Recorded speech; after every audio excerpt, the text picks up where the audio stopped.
호세아서 제6장 6절. 제가 가진 성경은 구약 성경 1260쪽에 있습니다. 호세아서 6장 6절. 성경책이 없으신 분은 앞에 화면을 보셔도 되겠습니다.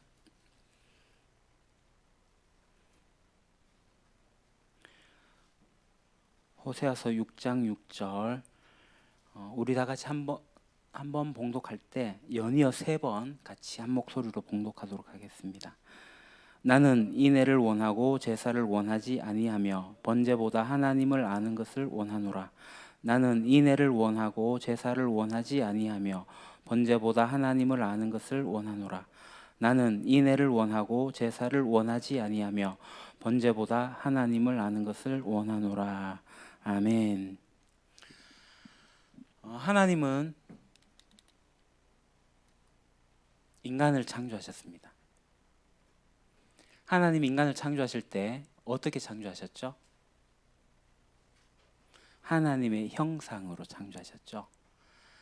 우리는 그것을 젤렘이라고 배웠습니다. 젤렘. 하나님의 형상으로 인간을 창조하셨고, 그리고 미리 만들어준 이 세상을 하나님처럼 다스리라 라고 하셨어요. 하나님께서는 이 인간이 피조물이기는 하나 하나님과 지속적인 인격적 관계를 맺으면서 자신의 삶과 이 세상을 잘 다스리게, 잘 경영하게 하셨습니다. 그런데 인간은 이런 하나님을 자신의 삶과 이 세상에서 거절했죠. 결국 인간은 하나님을 찾는 게 아니라 유사신을 찾아다녔습니다. 우리가 지난주에 살펴본 것처럼 유사신은 깨진 웅덩이에요. 생명샘이 근원이 되는 게 아니라 생명샘 근원을 버리고 그와 유사한 깨진 웅덩이를 찾는 거죠. 이 깨진 웅덩이는 우리 인간에게 실망만을 안겨주게 됩니다. 인류와 우리 개인의 문제는 앞서 말씀드린 것과 같은 하나님과의 관계 단절에서 일어나게 됩니다. 이런 상황 속에서 깨어진 세상을 우리가 바라보면서 어떻게 하나님과 인간이 깨어진 관계를 회복할 수 있을까요? 인간은 나름대로 어떤 진리나 구원이나 어떤 깨달음을 얻기 위해 가지고 무단히 애를 써왔습니다. 인간은 그렇게 노력해왔지만 마찬가지 하나님도 이 근본적인 문제를 해결하기를 원하세요. 그럼 이 하나님과 인간관계에서 이 회복되어지는 가장 중요한 원리가 무엇일까요? 1983년 6월 30일 한반도 남쪽은 눈물바다가 되었습니다. 한국 전쟁으로 흩어져 가지고 생사도 모른 채 이제 이산가족으로 살아가던 그들을 이 한반도 남쪽에서만이라도 서로 만나게 해보자라는 취지로 공영방송이 이산가족을 찾습니다 라는 생방송을 진행을 했습니다.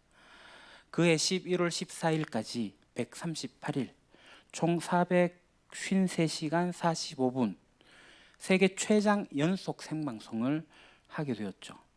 그리고 그 속에서 생사조차 몰랐던 이산가족의 상봉 이야기가 만들어졌습니다.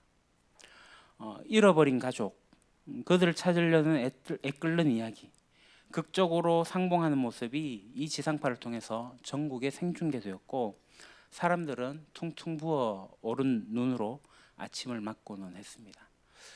저도 어릴 때인데 아직도 기억에 생생합니다. 혹시 이 그림 아십니까? 렘프란트라는 화가가 그린 탕자의 귀향이라는 그림입니다. 많은 이들이 렘브란트를 기억하면서 이 그림을 기억을 하게 되는데 굉장히 깊은 감각으로 터치를 하면서 어둠과 밝음을 굉장히 조화롭게 하면서 그림을 그려냈죠. 그러니까 이 그림을 어떤 사람은 하루 종일 쳐다봤다고 합니다. 그러니까 아버지를 등졌던 아들이 집에 다시 돌아와 가지고 아버지를 부둥켜 안고, 아니 아버지가 그 아들을 부둥켜 안고 있는 모습을 보면 우리는 말로 할 수 없는 그 사연을 떠올리면서 그 이별의 고통이 있었고 다시 만나는 해후의 기쁨을 경험하게 됩니다. 사실 사랑한 사람을 잃는 거 그보다 더 큰 고통이 이 세상에 없습니다. 그리고 잃었던 사람을 다시 찾는 것, 그 기쁨, 더 큰 감격은 또 없습니다. 사랑하는 사람들의 모든 재회는 간절하고 또 아름답습니다. 그러나 이 세상에서 재회가 있다면, 그 중에서 간절한 재회가 있다면 그것은 바로 인간을 자신의 형상으로 창조하신 하나님과 인간의 재회가 아니겠습니까? 실인즉 인간이 지금 길을 잃고 있는 것은 인간에게 생명을 주실 수 있는 유일한 존재인 이 하나님을 자신과 이 세상에서, 그 중심에서 제거해 버렸기 때문입니다. 생명의 근원인 이 하나님을 상실한 채 자기 자신이 주인이 되어 가지고 자기 힘으로 자신을 보호하고 자기 이익을 지키며 살아가는 세상은 여전히 약육강식 속에서 살아갈 수밖에 없습니다. 그러니 이 세상은 눈물과 아픔이, 고통이 가득할 뿐입니다. 근원적인 문제는 근원적인 방법으로만 해결할 수가 있습니다. 이런 면에서 하나님과 인간의 재회는 매우 간절합니다. 인간이 다양한 노력을 해요. 인간은 하나님을 부인하고 자신의 삶과 세상에서 이 하나님을 제거해버렸기 때문에 하나님과 재회라고 표현을 하진 않지만 끊임없이 절대적인 진리나 구원이나 뭔가 깨달음을 얻기 위해 가지고 열심히 찾습니다. 그러다 보니 유사신을 찾게 되죠. 이 근원적인 문제를 해결하기 위해 가지고 다양한 노력을 어느 시대에나 어떤 문화에서나 해왔습니다. 그래서 사람들은 착하게 살면 돼, 양심에 따라 선행을 베풀면서 살면 돼 라고 생각을 합니다. 부모들이 아이들에게 그 인생에 대해서 이야기해 주는 말들이 있죠.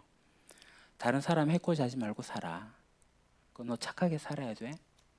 왜 그런 말을 할까요? 이렇게 착하게 사는 게 자기의 인간의 심성에 맞다라고 생각하기 때문에 그렇게 얘기를 해요. 어느 부모가 너 나쁘게 살아야 돼 이런 말을 하겠습니까? 양심에 맞게 선행하며 착하게 살아라 합니다. 근데 요즘 세상이 좀 바뀌었어요. 요즘 부모들은 절대로 지면 안 된다, 반드시 이겨야 한다, 다른 사람이 너를 때리면 너도 꼭 갚아줘야 한다 라고 가르치기도 합니다. 요즘은 이것도 모자라서 남이 때리기 전에 먼저 선빵 날려라 라고 가르치기도 합니다. 그러나 이 세상이 많이 바뀐 것 같지만 그래도 대다수의 많은 사람들은 근본적으로 양심에 따라 착하게 살아가는 게 바르다라고 생각을 합니다. 그래서 우리는 양심과 선행이 뭔가를 만들어 줄 것 같아요. 또 어떤 사람들은 인간의 본질적인 이 질문들을 탐구하기 시작합니다. 우리 인류 문명은 왜 살지? 어떻게 살아야 되지? 도대체 아름다움, 미학이란 뭐지? 정의는 무엇인가? 죽음이란 무엇인가? 죽음 이후에는 어떤 일이 벌어지는가? 라는 것에 대해서 근원적인 이 질문들을 계속 해옵니다. 이것이 이제 과거의 시대로부터 오늘까지 계속 이어져 오고 있습니다. 그래서 요즘에도 이제 인문학 열풍이 일어나는 것은 이 경제적 풍요로만으로는 채워지지 않는 인간의 근원적 갈등을 해결할 수가 없으니 이런 탐구들을 하게 되는 거죠. 제 개인적으로는 인간이 만들어낸 이 근원적 설명을 가장 잘 해결해주는 대안 중에 하나가 타종교이긴 하지만 불교라고 생각합니다. 이 불교는 굉장히 매력적이거든요. 불교에 고진멸도 사승제라는 게 있어요. 그리고 팔정도라는 게 있습니다. 고진멸도가 뭐냐면 고는 고통이죠. 고통이 인간 세상에 있다라는 거예요. 그럼 이 고통이 왜 생기느냐? 이제 욕심이라는 것 때문에 생긴다는 거예요. 그래서 그 다음에 집착이라는 게 생기는 거죠.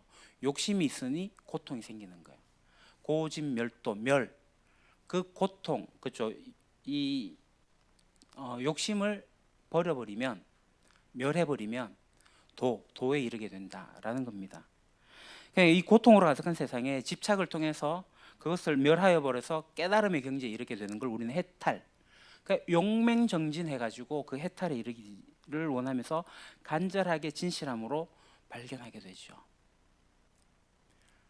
그래서 우리가 잘 아는 유명한 스님은 마지막에 유언처럼 했던 말이 산은 산이고 물은 물이다라고 했습니다. 이 당나라 때부터 산이 산일까 물은 물일까라는 철학적인 물음에 대해서 그분이 해탈의 경지까지는 옳은지 제가 잘 모르겠지만 사람들이 볼 때 그 정도 경지에 올랐던 그분이 했던 얘기는 산은 산이고 물은 물이구나 라는 기본적인 진리에 머물러 있다는 것을 보게 되는 거죠. 제가 타 종교를 비하하려고 하는 건 아닙니다. 인간이 그렇게 열심히 탐구를 합니다. 그러나 근원적 질문에 답하기가 매우 힘들어요. 어떤 사람들은 이 근원적인 문제를 해결하기 위해서 기도도 하고 명상도 하고 다양한 종교 활동을 합니다. 모든 문화권에 걸쳐 가지고 그 아주 작은 부족에 이르기까지 다양한 신들을 섬기게 됩니다. 왜 그럴까요? 인간의 한계가 있기 때문에 그래요. 자신을 보호해 줄 절대적 존재가 있을 거라고 생각하고 그러한 신들을 찾아내고 있는 겁니다. 아마도 그런 존재가 있을 거라. 그러니까 그 신을 만들어 놓고 그 신에게 제사도 하고 기도도 하고 예배도 합니다. 지성을 다해서 정말 심신을 다해서 그 신을 섬기게 되면 그 신 앞에 나가게 되면 그 신이 우리 인간에게 반응할 거라고 생각을 하는 거죠. 이제 곧 있으면 수능 시험을 치게 됩니다. 항상 대한민국은 이 주간에 종교적 열기가 최고조로 달합니다. 어느 종교를 막론하고 동네 어귀에 느티나무, 큰바위, 사찰, 교회, 성당 등 모든 종교 공간에 수능 성공을 기원하는 부모들의 지성이 차고 넘칩니다. 시주를 하고 헌금을 하고 그러면 자식이 좋은 성적을 얻을 거라고 생각을 하겠죠. 정말 열심히 하면 신이 감동해서 내 아이 좋은 성적, 좋은 대학 가게 해줄 거라고 생각하는지 모르겠습니다. 인간의 본성 깊은 곳에 지성이면 감천이다. 내가 하면은 하늘이 스스로 돕게 될 거다. 뭐 이런 믿음이 은연중에 있는 것 같습니다. 이 양심과 선행, 탐구 그리고 종교 활동 이 세 가지를 우리가 하나하나 좀 살펴보려고 합니다. 주반 쪽을 좀 잘 봐주시면 좋겠고요. 첫 번째 양심과 선행입니다. 사실 우리가 착한 마음을 품고 양심에 따라 살게 되면 정말 착한 일을 많이 하는 그러한 삶은 굉장히 좋은 삶입니다. 그렇지 않는 삶보다 분명히 유의미하고 바른 삶이죠. 그러니까 인간 내면에 이런 선한 부분이 있다는 사실에 대해서 참 안도스럽기도 하고 참 자랑스럽기도 합니다. 인간이 이런 선함을 추구하긴 하지만 선이라는 것은요, 가만 생각해 보십시오. 자기 자신이 넉넉할 때는 그러한 것이 잘 나타나요. 그런데 우리 주변을 보면은 우리 인간은 그리 착하지 않은 것 같습니다. 예레미야 선지자는요, 이 인간의 속성을 갈파하고 이렇게 이야기합니다. 만물보다 더 거짓되고 아주 썩은 것은 사람의 마음이니 누가 그 속을 알 수 있습니까? 인간의 마음이 세상 다른 모든 피조물과 비교할 때 가장 거짓되고 부패했다. 아주 썩은 것은 인간의 마음이다 라고 선지자가 고발하고 있어요. 그러니까 인간의 마음의 부패성을 고발하는 것은 비단 이 선지자만 아니어도 우리는 쉽게 찾아낼 수 있습니다. 그러니까 예수님께서 오른손이 한 일을 왼손이 모르게 하라라고 하신 적이 있거든요. 왜 그런 말씀을 하셨을까요? 우리 인간의 본성이 오른손이 하면 왼손이 알려져야 되는 걸 갖고 있는 거예요. 아니, 왼손이 아니라 왼쪽 발의 저 새끼 발가락조차도 알아야 될 정도의 그런 마음이 있기 때문입니다. 대부분의 사람은 선한 일을 하면서 그 선한 일을 그 자체로 만족하기보다는 누군가가 알아주는 것을 원해요. 그러다 보니까 이름 없이 조용히 선한 일을 행하는 사람들이 존경을 받게 되죠. 모두가 그랬으면 좋겠지만 보통 일반적인 사람은 그렇지 않습니다. 우리 교회 내에서도 제가 안타까워하고 제가 좀 두려워하고 무서워하는 게 있습니다. 그게 뭐냐면 섭섭함입니다. 김영구 목사님은 뭐 섭섭귀신이라고 표현을 하는데 그럼 이제 섭섭하게 하는 귀신이 있다는 생각이 들까 봐 저는 이 귀신이라는 표현을 쓰지 않고 그냥 인간 마음 속에 들어오는 섭섭함이 있어요. 이 섭섭함은 가정에서나 교회에서나 어디에서나 나타납니다. 그래서 다 열심히 해요. 뭔가를 열심히 했는데 근데 이 열심이 사실은 자기 본성에 맞지도 않아요. 그렇지만 내가 열심히 해서 다 했고 내가 희생을 다 했는데 그것을 다른 사람이 알아주지 못하면 매우 섭섭해요. 심할 때는 내가 이렇게 열심히 했는데 알아주지 않는다고 해서 에이 그럼 나 안 할래 하고 하던 일을 그만둬 버리기도 합니다. 제가 경험했던 앞서의 많은 교회에서 실제로 그런 일들을 제가 많이 목격을 했습니다. 사람들이 알아주든 말든 선한 일을 다른 사람을 위해서 하게 될 때 그것은 곧 하나님 앞에서 코람데오 하나님 앞에서 하는 거기 때문에 우리는 하나님 알아주시는 것만으로도 충분히 만족할 수가 있습니다. 그런데 그게 쉽지가 않아요. 누군가가 알아주기를 바라는 거예요. 이 이야기는 인간의 양심과 선행에 대한 어떤 애교스러운 예일 뿐입니다. 섭섭함, 결국은 자기를 드러내고 싶어하는, 자기가 중심이 되고 싶어하는 그 마음이 섭섭함을 가져오게 되는 거죠. 그러니까 인간 내면은 너무 복잡하고 그 다양한 이해가 이래 충돌되기 때문에 이 양심에 따라서 선을 행한다는 것, 이게 보통 쉽지가 않다는 거죠. 어려울 때가 한두 번이 아닙니다. 그래서 우리 너무나도 연약한 우리 인간의 이 양심과 선행은 여건과 환경이 좋을 때는 잘 이렇게 작동을 해요. 하지만 자신의 이익에 반할 때, 그 어떤 선을 행하는데 고통이 나에게 들어오게 될 때, 그럼 이 양심이 무너집니다. 무엇이 선한지도 알고 나중에 후회할지도 알면서 우리는 이 명백한 선을 쫓아가지 못해요. 정의가 있다 해도 그게 대해서 온전히 찾아갈 수가 없습니다. 거기에 이제 한술 더 떠서 스스로 면죄부를 주면서 합리화하죠. 그래서 남에게 대해서는 다른 잣대를 갖다 대고 자기 자신에 대해서는 또 다른 잣대를 갖다 댑니다. 내로남불이라고 하지 않습니까? 부실한 양심과 선행에 의지해서 인간이 의미 있게 살아간다는 거, 더 나아가 어떤 절대적 진리나 잃어버린 신을 찾는다는 거 우리 양심과 선행에 맡길 수가 없어요. 그건 불가능합니다. 자, 두 번째, 탐구와 연구. 우리가 근원적 문제를 탐구하고 연구하는 것도 어떤 궁극적인 답을 찾고 싶기 때문이죠. 이제 먹고 사는 생존의 문제가 해결이 되었을 때 또는 감당하기 어려울 정도로 정말 큰 고통을 경험하게 될 때 우리는 늘 질문을 해왔습니다. 이 질문을 놓고 인류가 고민한 흔적, 그런 말미암는 지혜가 우리 문명사 곳곳에 남아 있습니다. 그래서 우리는 과거의 다양한 이 인문학적 유산을 가지고 오늘의 이 질문에 대해서 답을 찾으려고 애를 씁니다. 하지만 이런 지식은 지난 시대의 고민을 축적한 것이라서 굉장히 소중하기는 하지만 그 시대의 문제를 온전하게 해결하지 못한 한계를 가지고 있는 거죠. 그것이 곧 인류 문명을 형성시키긴 했지만 근원적인 문제에 대해서 답을 주지 못했던 것입니다. 그래서 우리는 거기에 대해서 통찰력을 가지고 올 수는 있긴 하지만 여전히 오늘날에 생긴 질문에 대해서 과거의 인문학적인 유산이 어떤 답을 주지 못하는 것을 또 알게 됩니다. 그저 인간과 세상을 바라보는 지혜와 통찰력을 얻는 정도로 우리가 인문학을 대해야 되지 않을까 생각합니다. 성경에 보면 굉장히 유명한 지혜자가 한 분이 나오죠. 고대 사회에서 깊은 학식을 추구했고 지혜를 추구했고 그것을 소유했던 사람입니다. 솔로몬의 고백을 한번 보겠습니다. 나는 장담하였다. 나는 지혜를 많이 쌓았다. 이전에 예루살렘에서 다스리던 어느 누구도 지혜에 있어서는 나를 뛰어넘지 못할 것이다. 지혜와 지식을 쌓는 일에서 나보다 더 많은 경험을 한 사람은 없다. 나는 또 무엇이 슬기롭고 똑똑한 것인지 무엇이 얼빠지고 어리석은 것인지를 구별하려고 심려를 기울였다. 그러나 그처럼 알려고 하는 그것 또한 바람을 잡으려는 것과 같은 일임을 알게 되었다. 지혜가 많으면 번뇌도 많고 아는 것이 많으면 걱정도 많더라. 솔로몬은 이런 모든 궁구가 결국 바람을 잡으려는 것 같다라고 고백합니다. 그래서 지혜가 많으면 번뇌도 많고 걱정도 커진다라고 말합니다.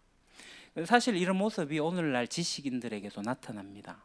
공부하고 연구하고 지식을 쌓지만 우리 사회와 인간이 가야 할 길을 보여주기는커녕 그 살아가야 할 삶의 방향도 제대로 잘 잡지 못합니다.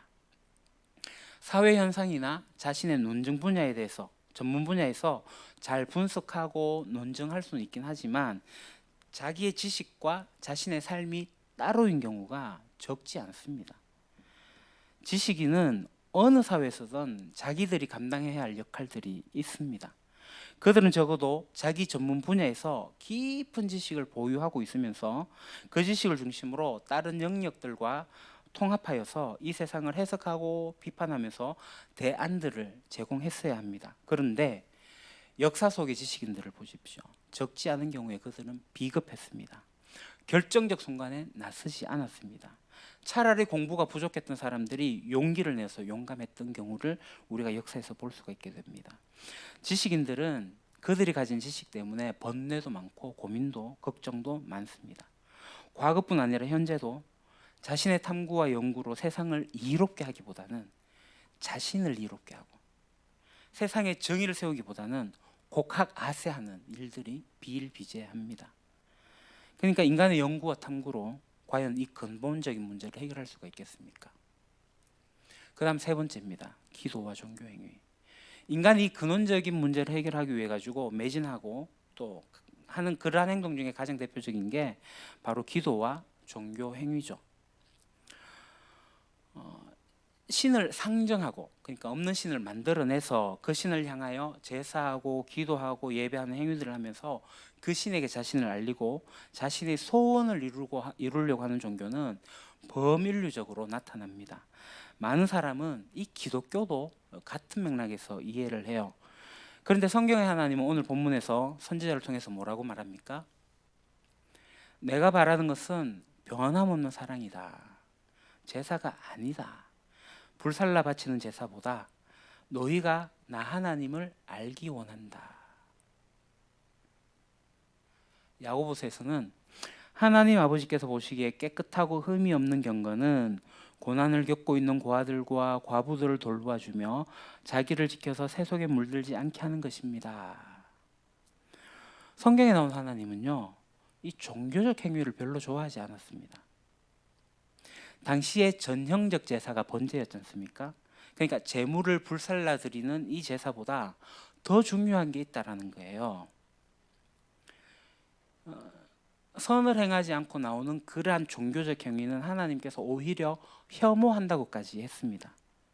일반적으로 치성으로 제사를 드리고 종교 행위를 하면 이 신이 기쁘실 거다라고 생각을 하는데 하나님은 그런 행위가 지겹고 역겹고 토할 것 같다라고 선언하십니다. 그래서 하나님 뭐라고 하세요?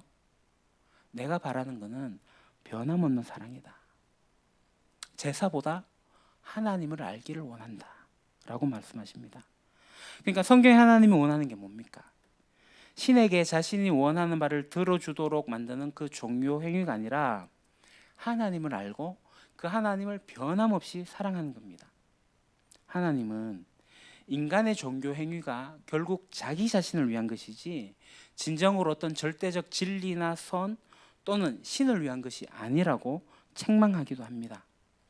그러니 많은 종교 행위가 자신과 자기 가정의 복락을 위해서 이루어지는 경우가 많습니다. 성장하는 70, 80, 90년대를 지나오면서 한국 교회는 하나님을 알아가고 하나님을 사랑하기보다는 내가 더 부하게 되고 경제적으로 융하게 되고 하는 일들에 집중을 했어요. 그것을 우리는 번영신학이라고 합니다.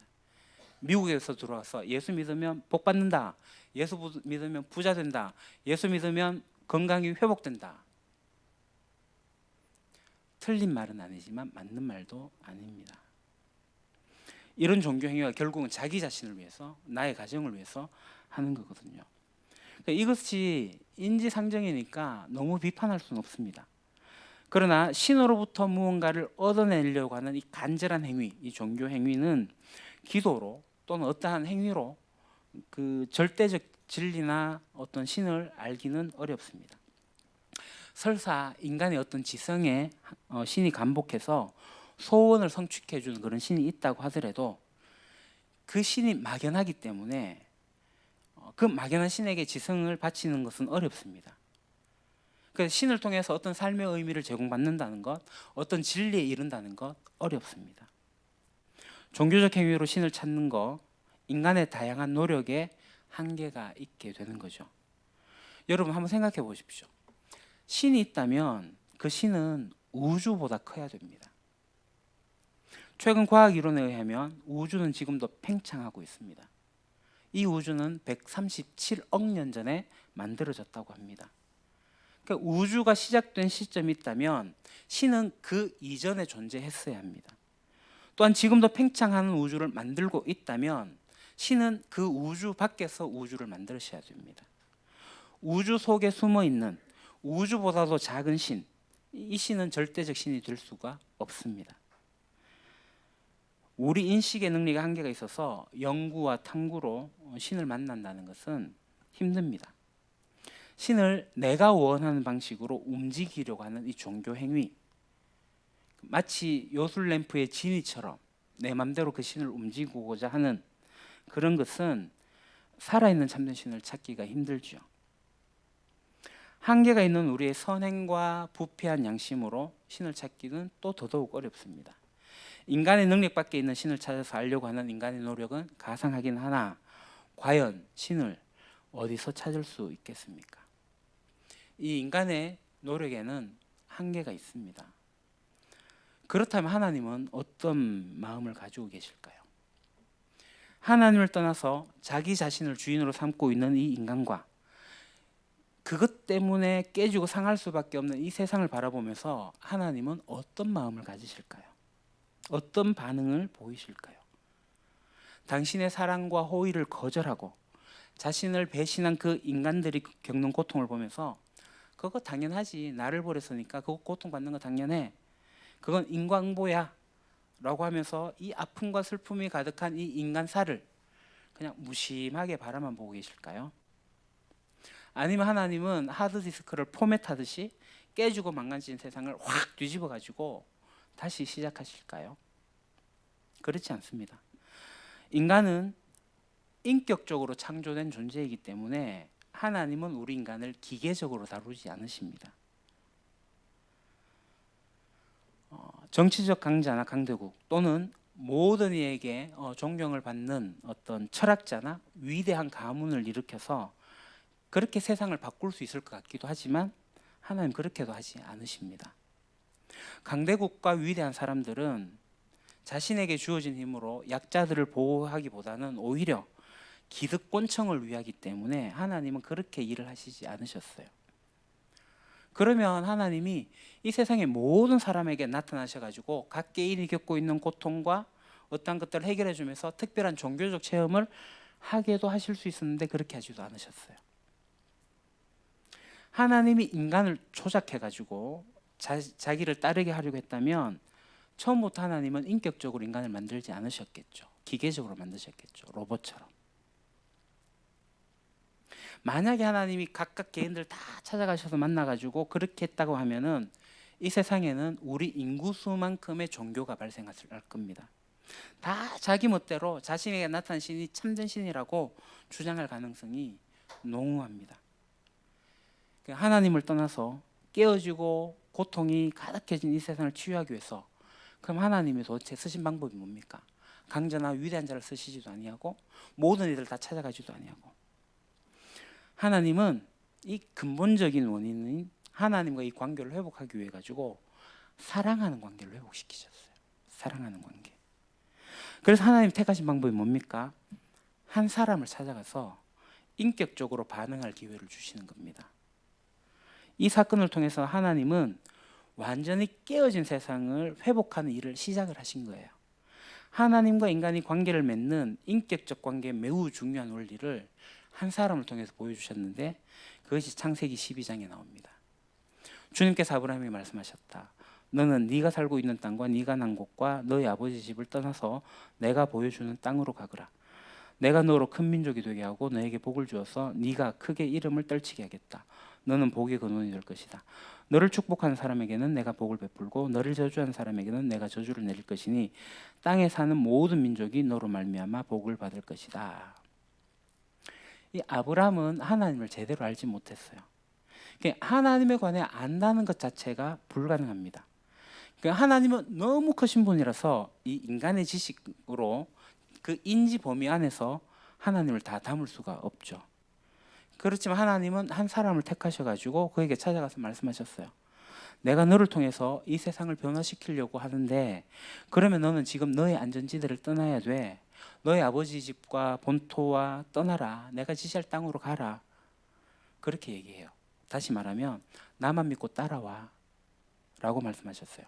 그러면서 덧붙이기를 그렇게 하게 되면 어떻게 된다고요? 3절에 네가 복의 근원이 될 거야. 너로 인해서 모든 민족이 복을 받게 될 거야 라고 하십니다. 그러니까 하나님이 아브라함을 택한 것은 그 한 개인으로서가 아니라 모든 민족, 하나님 없이 깨어지고 상하고 망가지고 있는 이 모든 민족, 모든 사람에게 복을 주기 위해서 하나님이 택한 방법은 한 사람을 택한 거였어요. 이런 목적을 알려주고 하나님은 나를 따라오겠니? 라고 말씀을 하신 거예요. 이때 아브라함이 보인 반응이 매우 중요합니다. 그는 하나님을 제대로 알지 못했어요. 아니, 잘 몰랐습니다. 그러나 자신을 찾아와서 말씀하신 하나님을 신뢰해요. 그리고 그는 따라갑니다. 나그네 삶을 살기 시작합니다. 아브라함의 위대함이 여기 있습니다. 하나님에 대해서 알게 된 만큼 진실하게 반응한 거였어요. 여기에 인간이 하나님과 인격적 관계를 맺는 중요한 원리가 있습니다. 자신이 깨달은 만큼 거기에 진실하게 반응하는 거예요. 아브라함은 하나님에 관해서 알게 된 만큼 진실하게 반응을 했습니다. 그만큼 하나님을 따랐어요. 그렇게 따라가며 동행한 만큼 또 하나님을 알게 되었어요. 이렇게 하나님을 믿음으로써 나그네 인생을 마다하지 않는 그에게 후사가 없었잖아요. 하나님께서 약속하신 대로 그로부터 민족이 일어나려면 자녀가 있어야 되는데 후사가 생기지 않는 거예요. 나이가 들어가요. 점점 늙어져 가요. 그러니까 절망하고 체념하게 되죠. 그때 하나님께서 아브라함을 찾아와서 말씀하세요. 아브라함아, 너의 자손이 하늘의 별처럼 바닷가의 모래알처럼 많아지게 될 거야. 이 이야기를 들은 아브라함이 어떤 반응을 해요? 아이고, 그런 말씀 마세요. 이 나이에 무슨 일이 있겠습니까? 저는 아들이 없으니까 저의 집안에 종이 엘리에셀이 있는데 저는 그 엘리에셀에게 재산을 상속하겠습니다 라고 말해요. 그때 하나님은 아니야, 내가 너의 자손을 통해서 실제로 그런 일이 일어나게 할 거야 라고 말씀을 하세요. 그러니까 자신의 몸과 아내의 몸을 볼 때, 나이로 볼 때 그게 절대로 일어날 수 없는 일인데 하나님께서 하시겠다고 약속을 하셨어요. 그런데 아브라함이 어떻게 해요? 믿어요. 이 대화를 창세기 15장이 기록하고 있습니다. 주님께서 아브라함을 데리고 바깥으로 나가서 말씀하셨다. 하늘을 쳐다보아라. 네가 셀 수 있거든 저 별들을 세어보아라. 그리고는 주님께서 아브라함에게 말씀하셨다. 너의 자손이 저 별처럼 많아질 것이다. 아브라함이 주님을 믿으니 주님께서는 아브라함의 그런 믿음을 의로 여기셨다. 상식적으로나 합리적으로 믿기 어려운 약속을 아브라함은 믿기로 해요. 하나님은 이런 그의 믿음을 의로 여기셨습니다. 의로 여기셨다. 이 말은 뭐냐면 하나님 앞에서 인정받았다. 하나님 앞에 바로 설 수 있게 되었다. 하나님과의 관계가 바로 섰다라는 의미입니다. 하나님께서 이 아브라함의 인격적인 반응, 그의 믿음을 소중하게 여기셨어요. 하나님께서 그 가치를 인정해 주셨습니다. 하나님을 암만큼 따라갔던 아브라함의 이야기. 성경 하나님 우리에게 이런 믿음을 말씀하십니다. 이 믿음은 다음번에 연이어서 말씀드리도록 하겠습니다. 기도하겠습니다. 하나님, 깨어진 세상, 이 회복의 길이 어디에 있는지 저희들이 찾아가고 있습니다. 우리가 다양한 노력을 합니다. 양심에 따라 착하게 살려고도 하고요. 여러 가지 질문도 하고 탐구도 하고 진리를 찾아가려고 합니다. 그리고 기도와 명상들의 종교 행위들도 합니다. 그러나 내가 주인인 이 세상에서 그것이 답을 찾을 수 없음을 알게 됩니다. 우리가 하나님을 찾는다고 하지만 찾을 수 없으니 하나님께서 찾아오셨음을 깊이 감사를 드립니다. 하나님을 아는 만큼 우리가 또한 알아가고 반응하길 원합니다. 암만큼 반응하는 믿음이 우리에게 있게 하여 주십시오. 하나님을 더 깊이 알기를 소망합니다. 예수님 이름으로 기도합니다. 아멘.